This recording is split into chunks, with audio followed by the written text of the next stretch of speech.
Tout le monde constate d'ores et déjà les manifestations du dérèglement climatique.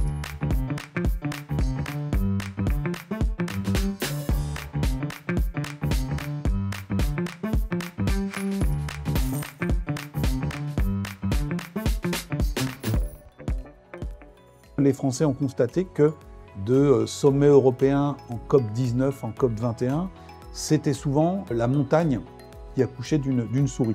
Et donc, face à un sommet qui aurait la puissance, mais qui ne veut pas ou ne peut pas, et face aussi à des acteurs individuels qui sont allés au bout de ce qu'ils pouvaient faire, on voit bien qu'il manquait un maillon dans la chaîne. Et donc, on se tourne de plus en plus vers un autre acteur qui aurait moyen de jouer à l'échelle et qui, en même temps, serait beaucoup plus agile que la puissance publique, et cet acteur, c'est l'entreprise. Chez Expansian, ça date pas d'hier de se poser des questions sur notre stratégie RSE. C'est une entreprise qui a compris relativement tôt qu'il fallait travailler sur pourquoi on est là, quelle est notre utilité et quels sont les impacts négatifs et positifs qu'on a sur le monde. Nos entreprises sont extrêmement fragiles et souvent elles n'anticipent pas très bien les risques dans lesquels elles se sont lancées.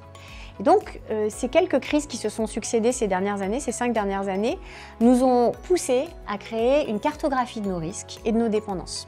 Et lorsqu'on a fait cette cartographie de nos risques et de nos dépendances, on s'est rendu compte que cette stratégie, elle nous permettait d'éviter ou d'anticiper ou d'atténuer un certain nombre de risques et de dépendances qu'on avait observés. Une dépendance à l'eau, par exemple. On sait, en cartographiant les risques régionaux et départementaux de notre usine, finalement que les cours d'eau autour de l'usine, en Eure-et-Loir, à Épernon, vont être très réduits en termes de débit, voire asséchés dans les 15 années qui viennent. Si on n'est pas capable de réduire très fortement notre consommation d'eau, on ne sera plus capable de produire. Donc finalement, c'est pas tellement qu'on crée de la valeur supplémentaire pour l'entreprise, c'est qu'on crée de l'atténuation des risques, de l'anticipation des risques, et ça va nous permettre de survivre dans le futur. Cette prise de conscience, elle a des conséquences, notamment sur les comportements de certains consommateurs, pas de tous, parce qu'il y a aussi la contrainte du pouvoir d'achat, pour aller soit consommer local, soit être soucieux d'acheter des produits ou des services dont on se dit ou dont on pense qu'ils sont plus respectueux ou plus vertueux pour la planète. Donc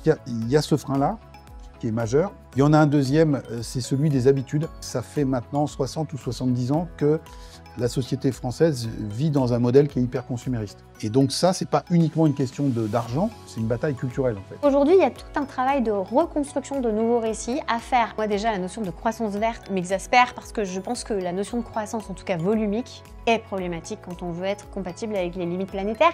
Et en fait, c'est être juste compatible avec la réalité. Les limites planétaires, elles sont là, qu'on le veuille pas. C'est pas une question de croyance ou d'idéologie. Je pense qu'il va falloir accepter de décroître d'une manière ou d'une autre, ou en tout cas d'être capable d'avoir des trajectoires où votre entreprise, elle atteint une forme d'équilibre et où ça se passe bien.